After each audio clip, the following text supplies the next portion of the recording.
আমাদের এদিকে এখন একানির ফসল লাগানোর সিজন। আর আগের একটা ভিডিওতে আমি তোমাদের বলেছিলাম আমি যখন একানি লাগাবো তখন তোমাদেরকে দেখাবো একানি লাগানোর সম্পূর্ণ প্রসেসটা। তো ভিডিওটা তোমরা শেষ পর্যন্ত দেখতে থাকো, আশা করি তোমরা এই ভিডিওটা থেকে অনেক কিছুই শিখতে পারবা। দেখতেই পাচ্ছ তোমরা সামনে যতটা জায়গা দেখা যাচ্ছে সব জমিতেই একানি আর একানি। তুলনামূলকভাবে এই সময়টা কিন্তু হলো পাটের সিজন, আর পাটের তুলনায় কিন্তু একানির দাম অনেকই বেশি। সেই কারণেই বেশ কয়েক বছর ধরে একানিটাই বেশি মানুষ চাষ করছে। আর এই বছর যদিও পাটের কিছুটা দাম আছে, তবুও কিন্তু পাটের তুলনায় একানির যেহেতু ফলনটা বেশি সেই কারণে সবাই একানিটাকেই বেছে নিয়েছে।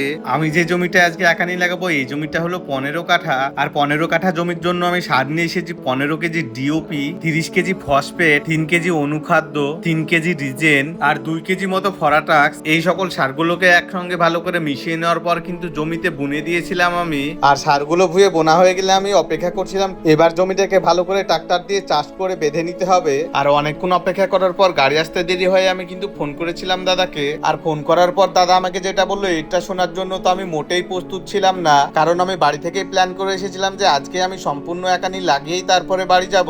আর সেই হিসাব করেই কিন্তু আমার একানি লাগানো মুনিশকেও বলা ছিল। আর গাড়িওয়ালা দাদাটা আমাকে ফোন করে বলছিল গাড়ির নাকি তেল শেষ হয়ে গিয়েছে আর সেই কারণেই আজকে ভুঁই চাষ করা হবে না। তারপরে আমি আবারও বাজারে গিয়েছিলাম গাড়ির জন্য তেল নিয়ে আসতে। আর তেল নিয়ে এসে জমি চাষ করতে করতে কিছুক্ষণ পরে চলে এসেছিল একানি লাগানো লেবার গুলো। আর এই যে দেখছো এগুলো হচ্ছে একানির বিছন। আর একানি গুলো লাগানোর আগে কিন্তু এইভাবে চোখ দেখে দেখে কেটে নিতে হয়। আর এই একানি কাটা কাজটা কিন্তু খুবই কঠিন, কোনো অভিজ্ঞ লোককে দিয়েই করানো দরকার, কারণ ভালোভাবে একানি গুলো চোখ না রেখে কাটলে কিন্তু একানি গুলোর গাছ হবে না। আর দেখতেই পাচ্ছ তোমরা ঠিক আমি যেভাবে কেটেছি প্রত্যেকটা টুকরোতেই কিন্তু একটা করে চোখ বা গাছ আছে। আর এটাই হলো একানি কাটার সঠিক পদ্ধতি। আর একানি লাগানোর সঠিক মাপ হলো এক হাতে 3টে বা 3.5টে। আর এর থেকেও বেশি ঘন করে লাগালে কিন্তু একানির গাছগুলো পর্যাপ্ত পরিমাণে আলো বাতাস পাবে না বড় হওয়ার জন্য।